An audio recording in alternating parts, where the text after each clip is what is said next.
actually happened. Did she have a song out before Ike and Tina Turner? She must have done that. I have no notes. Oh, my goodness, I'm so sorry. Yeah. I think it's because her real name was Anne May Bullock. That's it. Anne May Bullock, and so that's why Good she was knowledge. Little Anne on her first album. Okay. But never little. Very. It's a bit weird. Yeah. She wasn't little, was she? She was the opposite. She was No, the I think youngest. she's very young. The youngest daughter. Very Right. early life. Okay, welcome back to the show with Isabel, Emily, Michelle. Delighted to say we're now joined by radio presenter and comedian Pete Price. At last we met, Pete. We met in Liverpool around Eurovision. How about that? Jeremy, I can't tell you how much I enjoyed seeing you. And I was just going to go live on your show. Storm's face was a picture. It was amazing. Can I just tell you, by the way, you're talking about Tina Turner. We've lost the greatest woman ever. But I went to see her in Birmingham, and I'll never forget, as long as I live, she said at the second half, "Do you mind if I bring a friend on stage?" And everyone went, go on. And from the back of the room, we heard, "Major Tom to ground control." Oh. And David Bowie walked on stage with her. Wow, you are a lucky man to have seen the two of them together. My goodness. Oh, incredible. Yeah. All right. Well, listen, it's lovely to have you, Pete. And let's crack on. We've got a story. Actually, you can do this one, Pete. This is all about the expected energy price cap cut. At last, some good news on the price of domestic fuel. £426 is going to drop. The average bill will be about £2,074 now instead of £2,500. The big thing about this is great because we might be able to now shop around again for electricity. But you know, they're saying that the average bill, but more and more people are living at home, so the bills are going to get more astronomical because so many people are having baths and showers and living together and working 24/7. But I think a lot of people, and this is happening in July when, you know, the bills aren't big anyway because it's summer, fingers crossed. But a lot of people have got to realise, I'm from the old school, and I was taught to switch lights off in every room. I do not waste electricity. At the weekend, I maybe treat myself and say, let's make it look lovely, and I do it that way. And I think it's really sensible that we ourselves start taking a look at the way we use electricity. Because when I drive home at night after working in a nightclub, you won't believe the amount of lights are on. It's crazy. Or am I going to get castigated for that? Was there a moment as the bills rose where you considered turning off your aquarium? That would kill the fish. That's terrible. That's got a special dispensation on it for that. That's the other half. Oh, yeah. Well, listen. I mean, the idea, this whole working from home thing was fine until the bills went crazy, wasn't it? Oh, I know.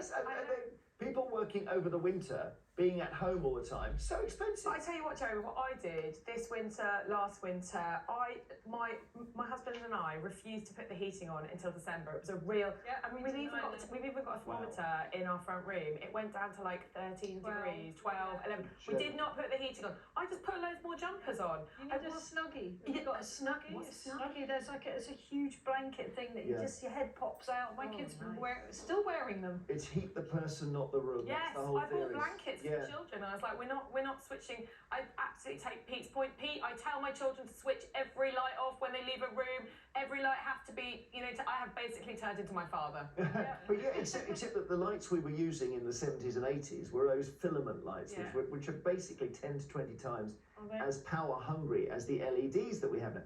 The lights aren't the issue. The issue is the kettle, the white goods. You watch that thing spin or something. when you 1 pence per per cup of tea. I looked into this a while ago. The kettle's not a big deal. Well, I just had that, that thing that spins when you're using power, and I put the kettle on, it started whizzing around, but maybe that was something else. What about you? How are you saving fuel still?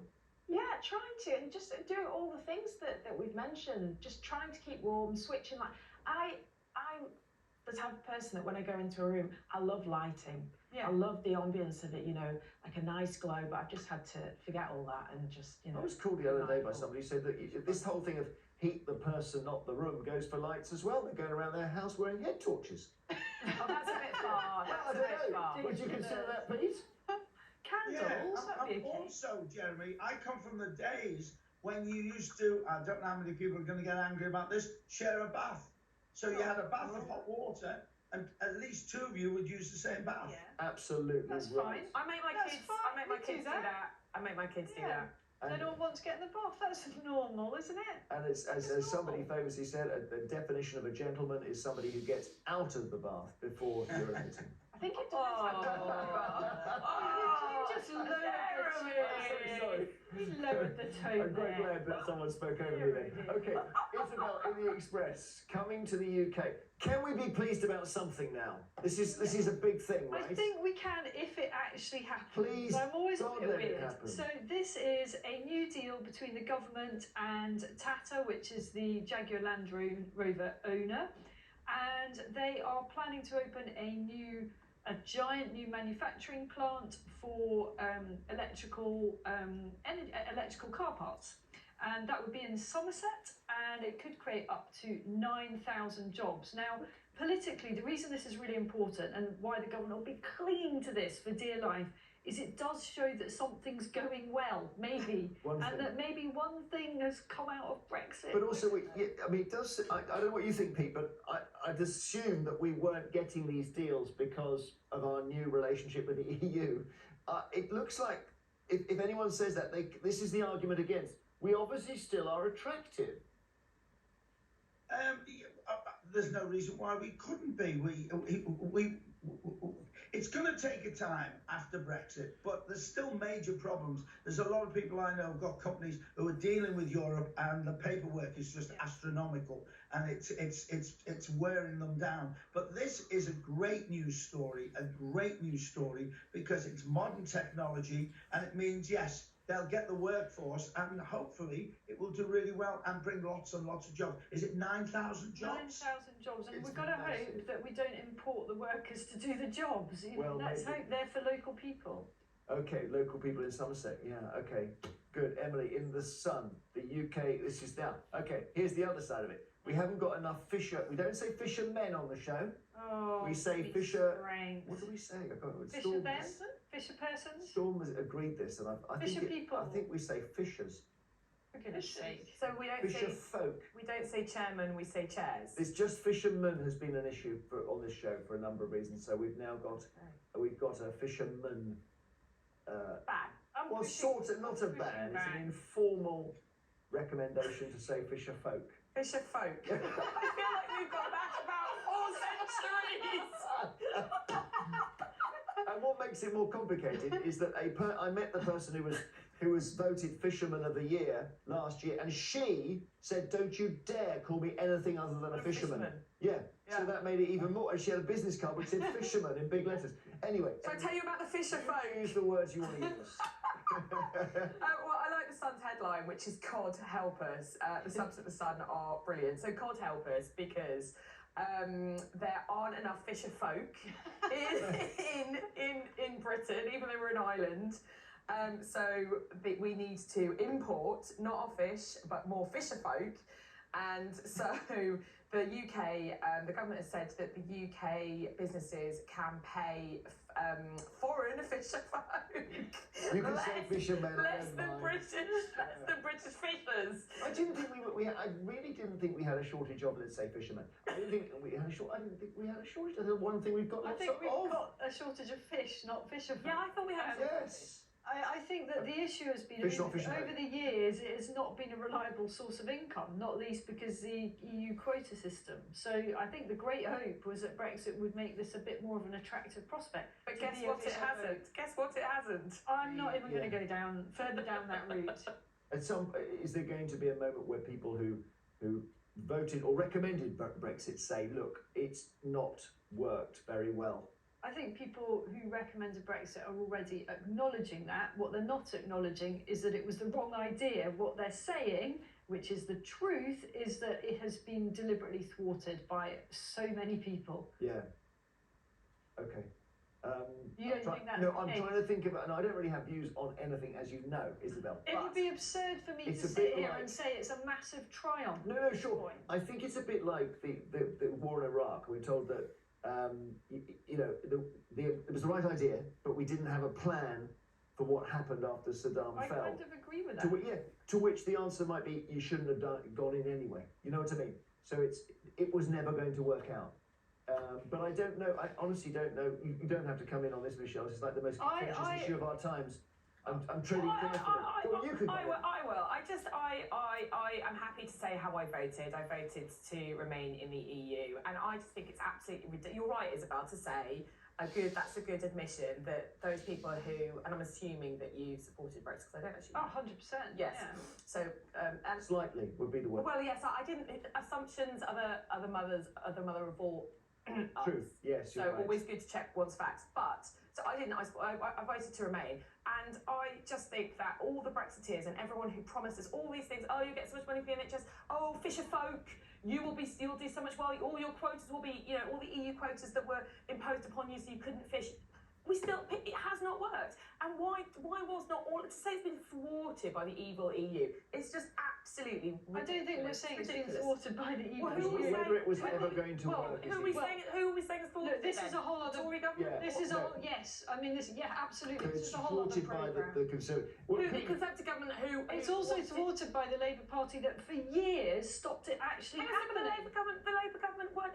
You can't accuse Labour of messing up. Are you forgetting all Let the me bring in people. parliamentary votes that let's hear- stopped Brexit happening? Let's hear from Liverpool. Pete, where are Your you? special subject. Special Hang on. Could Brexit have worked if it was done differently, Pete? I voted to remain. End of story. Sorry, And Pete, I go on. think you need some fisher people here. So I missed that because we had a conversation. You voted to remain, and so I voted to remain, absolutely voted to remain. It needed changing without any shadow of a doubt, but I voted to remain completely and utterly.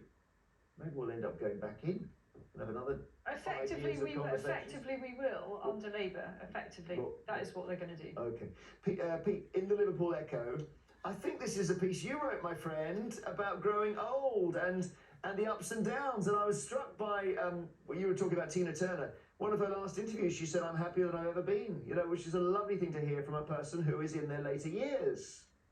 I've written it over 2 weeks, Jeremy, and the reason I wrote it for one reason and one reason only, I haven't got a problem getting old. I'm doing it quite gracefully, and I think I'm doing quite a good job. It takes me longer to take my tablets in the morning. I've got various inhalers, I don't know why. I've got things in my feet to make me look bigger because I've lost an inch. I've just got lots of things.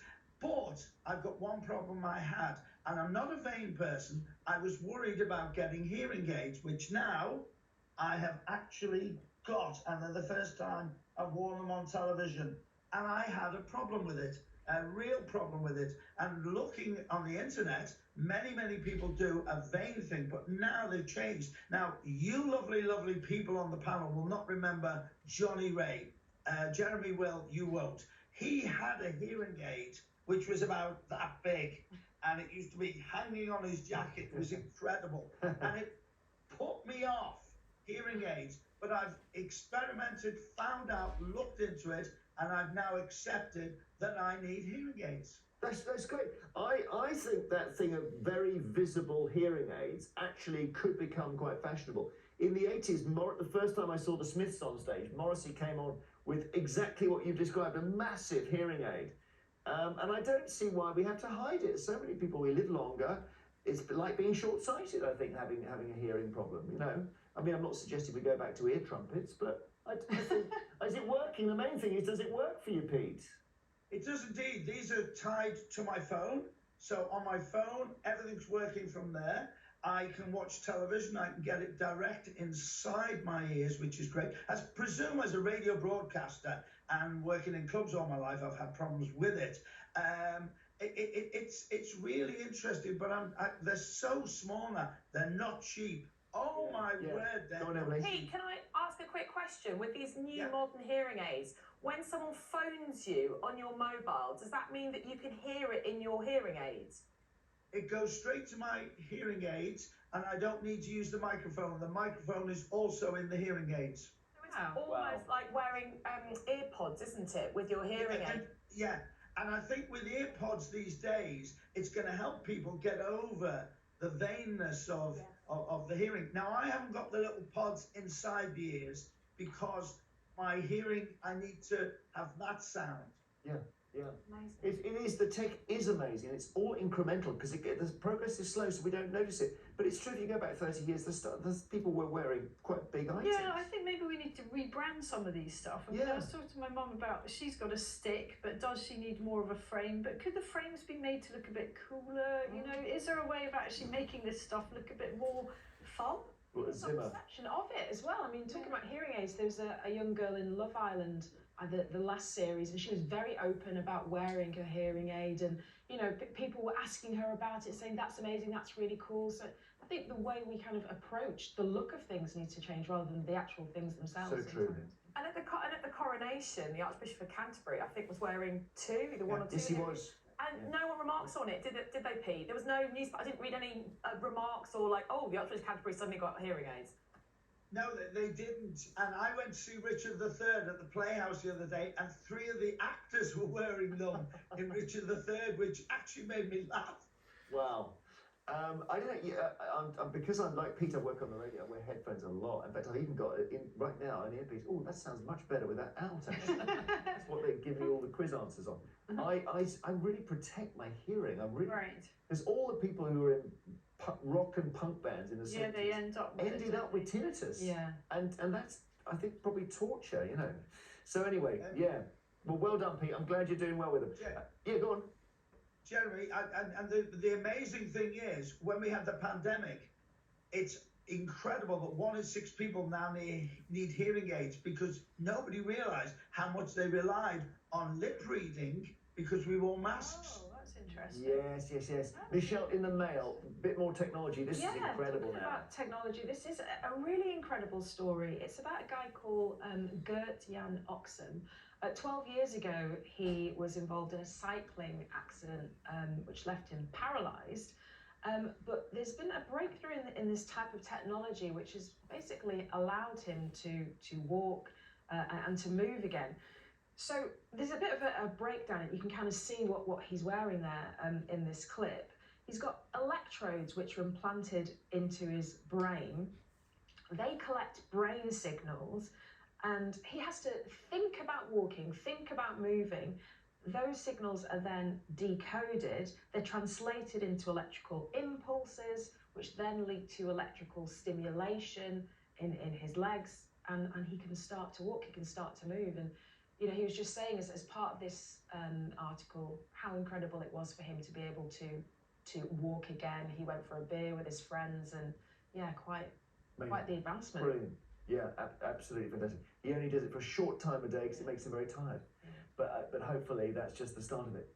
Okay, that's it from us. Don't go anywhere because the conversation continues after the break with Michelle. Yes, I'll be joined by Yasmin Alibi Brown and Jeff Norcott, and we'll be discussing health warnings on alcohol and asking if cigarette style labels should be introduced to help tackle problem drinking. We'd also love your calls on Boris Johnson's honours list. Do you think it should be scrapped? Get your calls coming in now. 0207 862 2222 is the number you need. Thank you so much to our panel, to Isabel Oakeshott and Emily Andrews. And Pete Price, great to see you from Liverpool with the aquarium, as always. Michelle is back after this short break. In